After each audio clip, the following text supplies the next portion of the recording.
3 bandits neutralized in Taraba State as police ASP dies in gunfight. 27 Rivers Assembly lawmakers withdraw impeachment notice against Fubara. NLC urges federal government to address cash scarcity. And on the foreign scene, India holds mass burial for victims of ethnic violence. Hello and thank you for joining us on the news update this hour. My name is Chiamaka Enendu.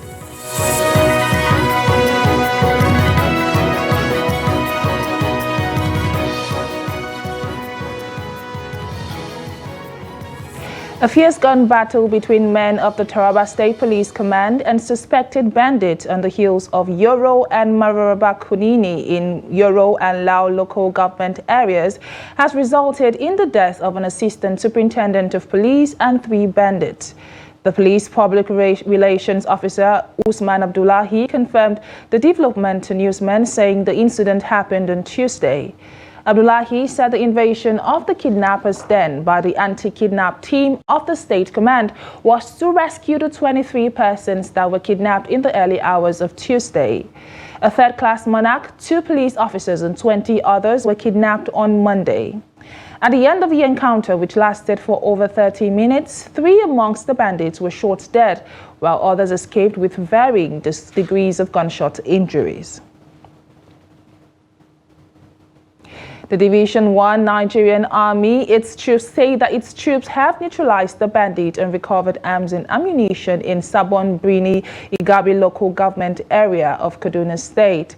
The division's acting Deputy Director Public Relations, Lieutenant Colonel Musa Yahaya, said this in a statement that the incident occurred on the 17th of December when troops ambushed bandits in the area. Yahaya said the troops recovered 1 AK-47 rifle and magazines loaded with 15 of the 7.26 mm ammunition, a radio and 2 techno phones. According to him, the general officer commanding the division, who is also the force commander, Operation Wheel Punch, Major General Valentino Coro, applauded the troops for their resilience. And gunmen have kidnapped an Akwa Ibom State High Court Judge Justice Uwana Joy, and her driver, and killed her police escort. It was gathered that the gunmen posed as vigilante operatives on the Uyo-Okobo Road on Monday night, blocking the road and preventing justice. Uwana, who was returning from a court sitting in Oron.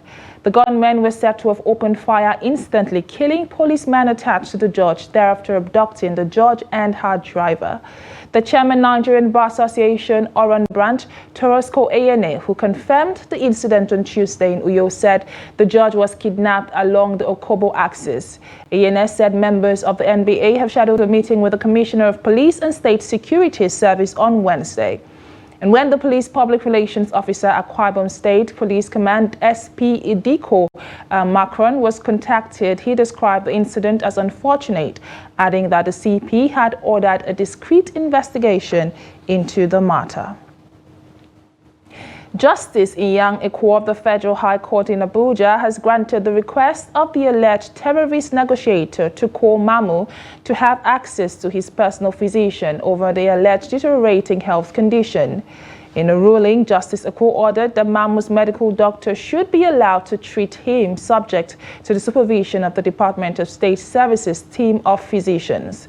Justice Ekwo, who agreed with the argument of Mamu's counsel, Johnson Usman, asked the federal government lawyer, David Kasaway, if the defendant was entitled to his own personal physician, and he responded in the affirmative. He subsequently adjourned the case to February the 26th and 28th of 2024 for continuation of trial.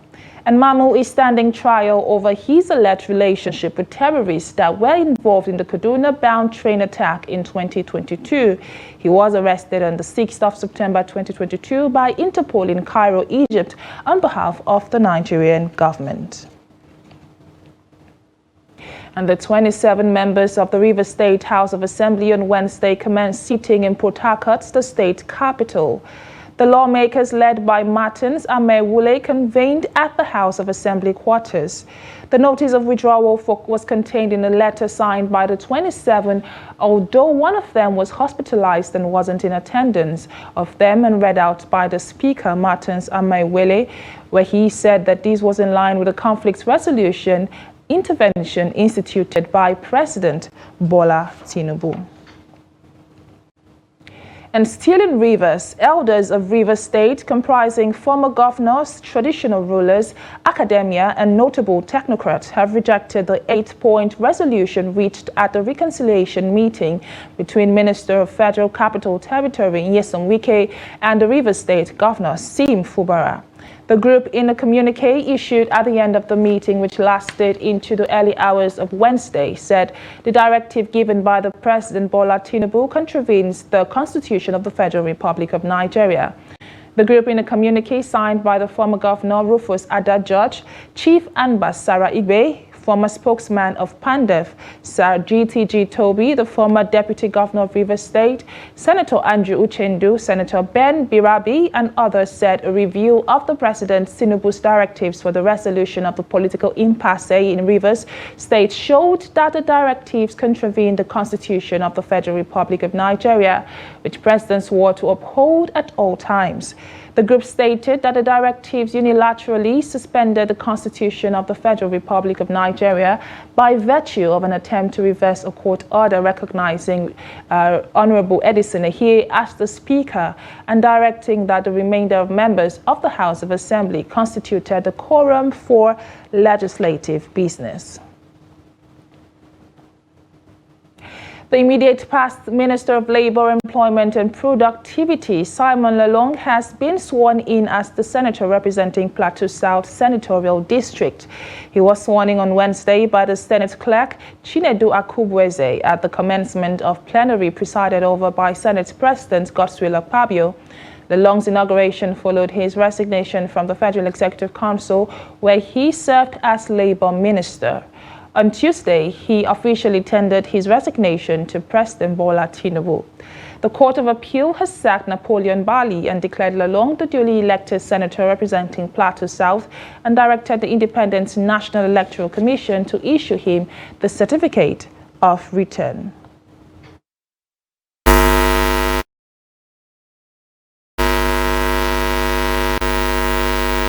Well-being and prosperity of the Federal Republic of Nigeria. and prosperity of the Federal Republic of Nigeria. That I will strive to preserve That I will strive to preserve the fundamental objectives the fundamental objectives and directive principles of state policy and directive principles of state policy contained in the Constitution of the Federal Republic of Nigeria. contained in the Constitution of the Federal Republic of Nigeria. And that I will preserve, And that I will preserve, protect, protect, and defend the Constitution of the Federal Republic of Nigeria. and defend the Constitution of the Federal Republic of Nigeria.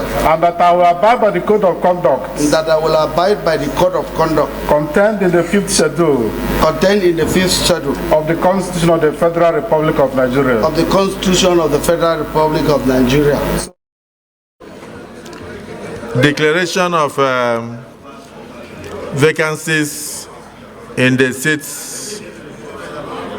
Declaration of vacancies in the seats of Ebonyi South Senatorial District and Yobe East Senatorial District. I hereby declare the seats of Ebonyi South Senatorial District of Ebonyi State and that of Yobe East Senatorial District of Yobe State vacant. This declaration is in accordance with Section 68, subsection 1D of the Constitution of the Federal Republic of Nigeria 1999, following the assumption of office as ministers of the government of the Federation by the previous occupants of those two seats, Senator Dave Umahi and the Civil Senator Gaidam Ibrahim. The Independent National Electoral Commission, INEC, may therefore wish to commence the process of conducting by-elections to fill the vacancies immediately. The Nigeria Labour Congress has urged the federal government to quickly address the current cash crunch in the country to alleviate the hardships on its citizens. NLC President Joe Ajaero, who said this on Tuesday in a statement, said the Congress was deeply concerned about the recent cash crunch that had gripped the Nigerian economy.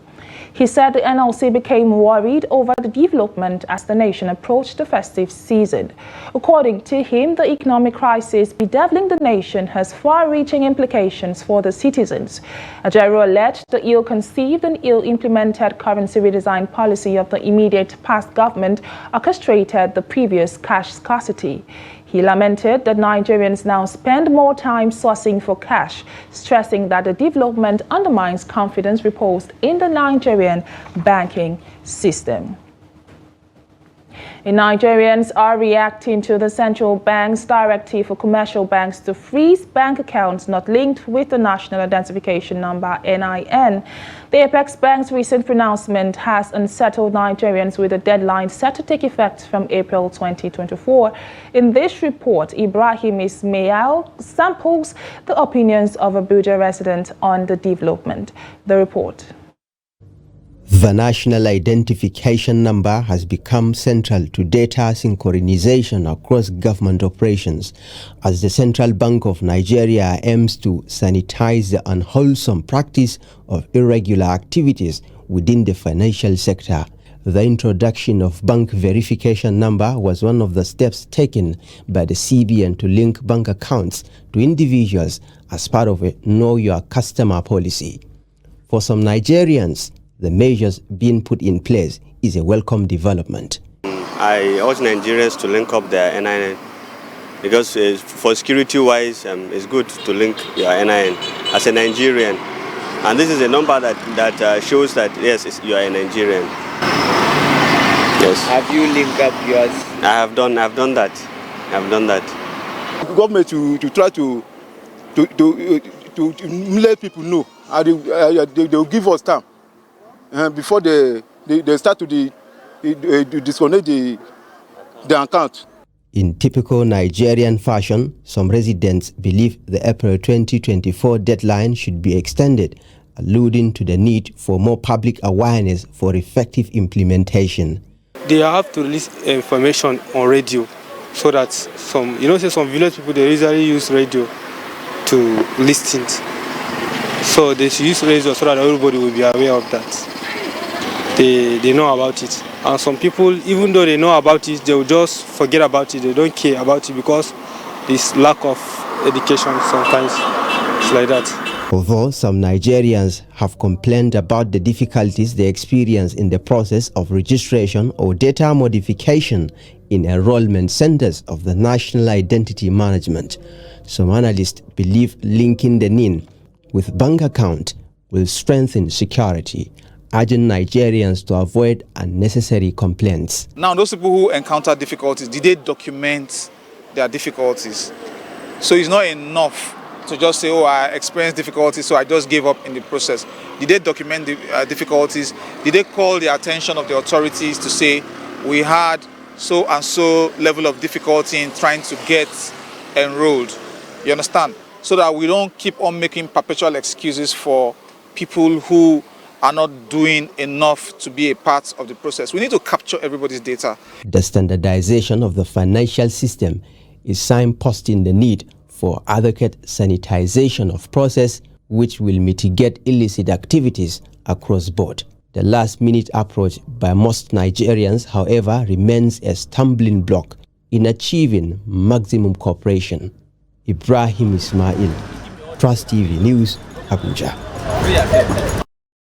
You're watching News Update on Trust TV. Still to come after the break.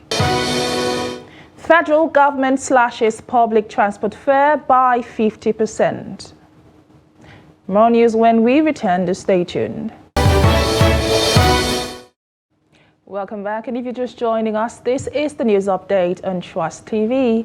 Here is a recap of our top stories. 3 bandits neutralized in Taraba State as police ASP dies in gunfight. And 27 Rivers Assembly lawmakers withdraw impeachment notice against Fubara. And moving on now, the 21st Shogun of Ogbomosho land, Gandhi Olaoye, has officially been installed by the Oyo State Governor Seyi Makinde after receiving the staff of office.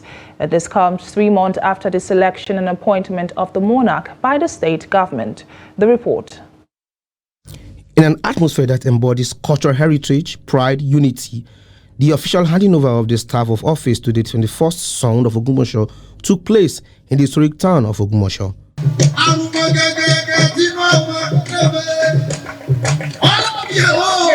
Sound Township Stadium served as a venue for the much-awaited ceremony as eminent personalities, including traditional rulers and political figures, thronged Ogbomosho land.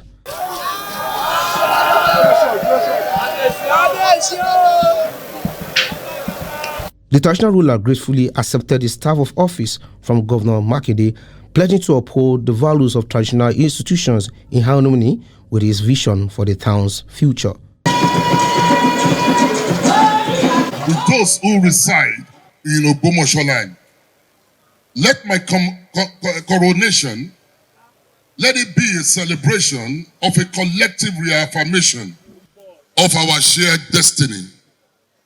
I intend to be a king to serve, irrespective of religion, irrespective of the gender, and irrespective of other things that might differentiate us.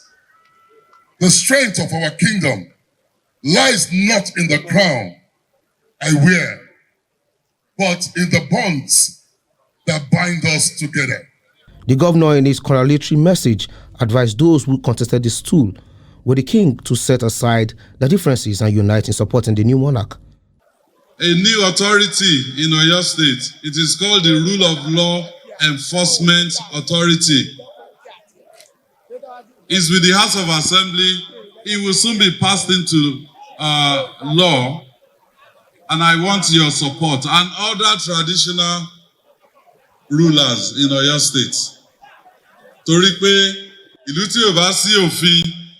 Ogbomosho is on a new trajectory of change and development because of what has been done in the past, but more so because of the profile and the credentials of the new Shogun of Ogbomosho. This is my first time, and I'm happy it's happening in my own lifetime too. I'm witnessing it because the time Baba was on the throne, we were in Ghana, we were not here. But you can now see the nooks and crannies of our town since 3 days ago. The way people have been trooping. Look at it there. Everybody, almost everybody is. And we now pray to God Almighty to guide him on his father. With the call of unity echoing through the town of Ogbomosho, a new day has come as the reign of Oba Gandhi Olaoye begins. And as Nigerians prepare for the Christmas festivities, many households are contending with soaring prices of goods and services. Some Nigerians who spoke to Trust TV in Zaria are appealing to the federal and state government to intervene in order to make the celebration worthwhile. The report. Choma Victoria Egu, a National Youth Service Corps NYC member serving at FCE Zaria, lamented that the economy has been very unfriendly, adding that the development will mar efforts to celebrate the season in grand style. She however affirmed that despite the economic crunch, she will still go ahead to travel to Kaduna from Zaria to celebrate the season along with her parents. It's one usual thing with Nigeria. When close to celebratory periods, festive period seasons, the price there's always an increase in price. So it's something I already started planning for. My transport money, I've already kept it one side. Since all the money I'll use for transport, I've already kept it. An entertainer, Oluwaseun Dare, who expressed displeasure over the hardship in the country, lamented that because of the harsh situation, he has cancelled his planned trip to join his family to Lagos and instead decided to celebrate the period in Zaria in low-key. The good thing is the transportation from Zaria to Lagos is something else. Yes. I've checked. Over 20 plus. In short, we're always supposed to go to Ogun State and we'll have this car that will be taking us down there. Go and come is at 5,000 naira. So per person. So imagine you travel, you go come back. What happened January when you're back to Zaria? Dare further explained how he intends to celebrate the period with the little resources at hand. So it's better myself and my family will go get this kilo meat and we'll just enjoy ourselves. We'll have better Christmas to come. Although a visit to the Dogarawa goat market in Zara revealed low patronage, sellers, however, attributed the development to the fact that most celebrants prepare to buy their goats on Christmas Day Eve. Mohammed Uwis, a goat seller, said they could not afford to purchase enough goats this period due to lack of capital. He, however, stated that the little they could get have slightly increased in prices compared to last Christmas due to the severe economic downturn. Uwis said though the goats are sold as low as 30,000 for a small he-goat and 50,000 for a medium size, the prices have soared compared to last year's festive period. And see that the market is dry and this is Christmas Eve. The market should have been busier, but because of the harsh economy, the animal dealers don't have enough capital. At the Young Cafe Motor Park in Sabogari, where some travelers declined to speak with us on camera, few passengers were noticed at the park going to the south and east. This may be attributed to the fact that there are still few more days to Christmas Day. And President Bola Tinubu on Wednesday approved a 50% slash in price of interstate transport fare for Nigerians traveling during the Yuletide from Thursday, December 21st to January 4th, 2024. And this is as the president approved free rides for commuters on the train services within the period. The Minister of Solid Minerals Development, Dele Aleke, announced this to State House correspondents at the Aso Rock Villa on Wednesday.